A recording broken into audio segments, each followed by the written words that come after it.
Mga kasangkayan, mga ikasikuwaray, magburublik kita aton ini pride.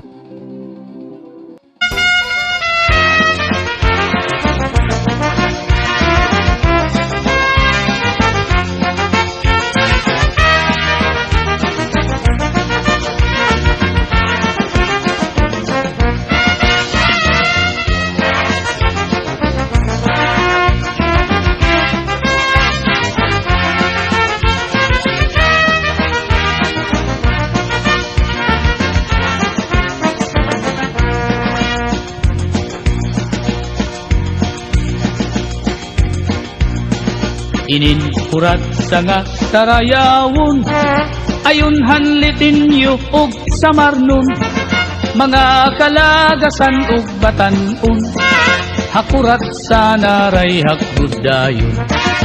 Labi na ang mga bisita, nag-aandam manira igagala, may dakbog ngan may sinsilyo pa, may binutok nga inandam habulsa. Hala na sige kita, an mayor ngan an irmana, nasayaw na hiran kurat sa upod ang sunatahan banda. Hala na sige kita, an mayor ngan an irmana, nasayaw na hiran kurat sa upod ang sunatahan banda.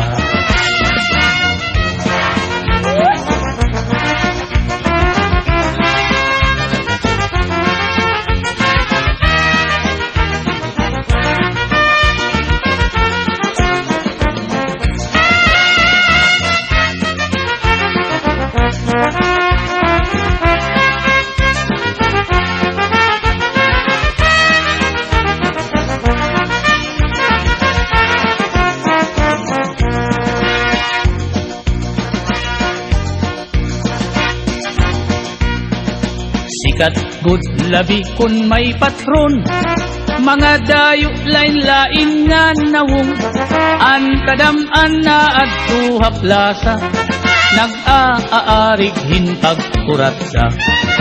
Sikat good ini nga sarayawon, halabi nga mga okasyon, mga kalagasan ug batanon, kurat sa gudlaan ira ayon. Hala na sige kita, kay nasayaw na ang bisita, maupay an pamustura, kay damo hayaan nagala. Hala na sige kita, kay nasayaw na ang bisita, maupay an pamustura, kay nagkakalupad ang kwarta.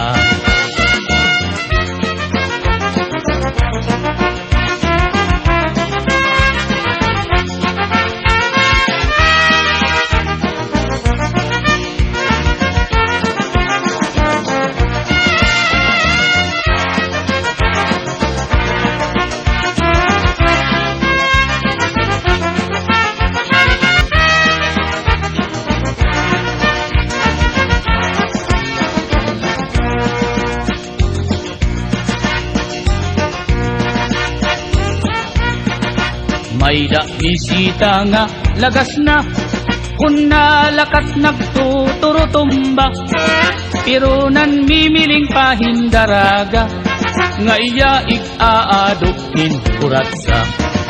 Mga tao inan hipausa, kay an lagas nag-iba an porma, pagsayaw la niyahin kuratsa, nagluluhod-luhod nga nadupa. Hala na sige kita, kay nasayaw na ang bisita, maupay ang pamustura, kay damo hayaan nagala. Hala na sige kita, kay nasayaw na ang bisita, maupay ang pamustura, kay nagkakalupad ang kwarta.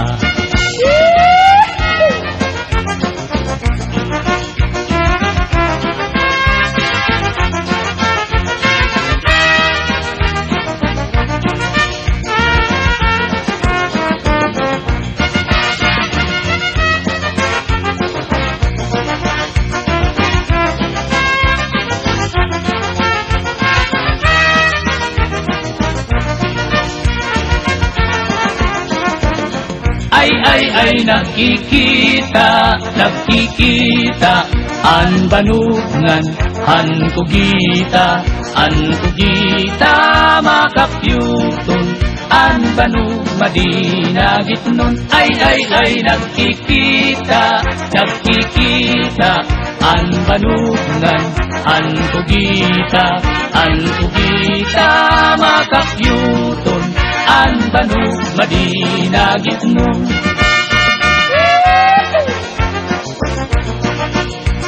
Magkasangkayan, adina ang nasayaw, hanpurat sa mayur.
inin kurat sa nga sarayawon, ayon hanlitin yu og samarnon, mga kalagasan ug batanon, hakurat sa naray hakgudayon. Labi na ang mga bisita, nag-aandam manira igagala, may dakbog usnan may sinsilyo pa, may binutok na inandam habol sa. Hala na sige kita, an mayor ngan an hermana, nasayaw na hiran kurasa, upod ang sunatahan banda.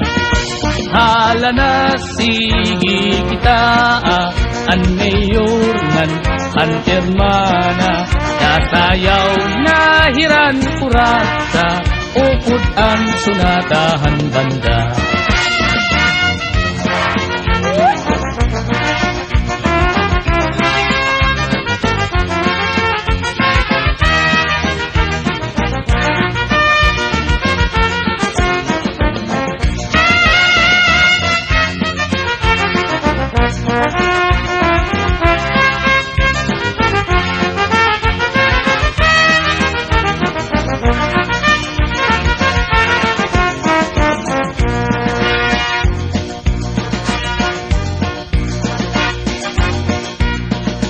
Sikat good labi kun may patron, mga dayo lain-lain nga nawong, an kadam-an na at tuhaplasa, nag-aarig hinpag kuratsa. Sikat good ini nga sarayawon, halabi nga mga okasyon, mga kalagasan ug batanon, kurat sa gudlaan ira ayon. Hala na sige kita, kay nasayaw na ang bisita, maupay an pamustura, kay damo ayaan nagala. Hala na sige kita, kay nasayaw na ang bisita, maupay an pamustura, kay nagkakalupad ang kwarta.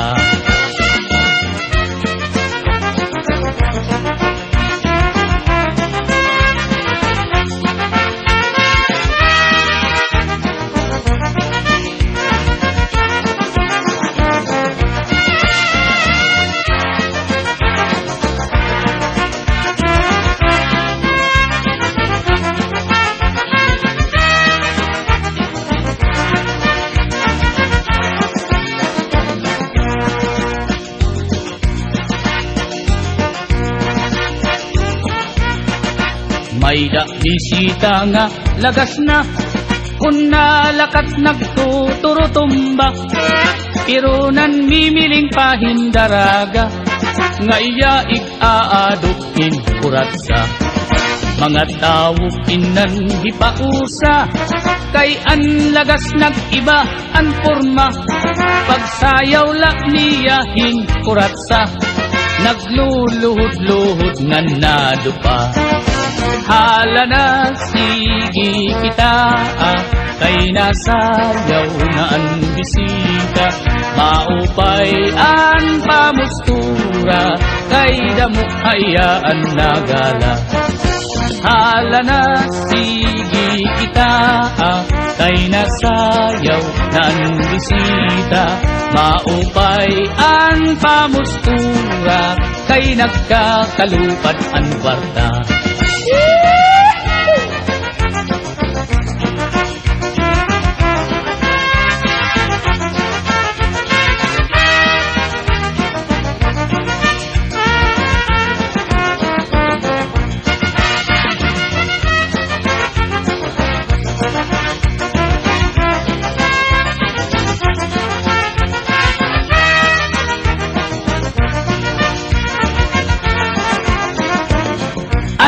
Ay nakikita,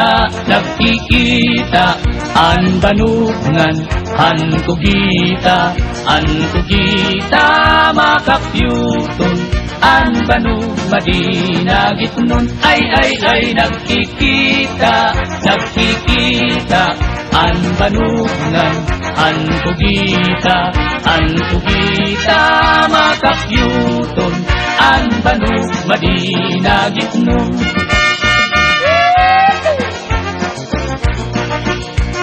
Magkasangkayan, adina, anasayaw, hankurat kamayur.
Thank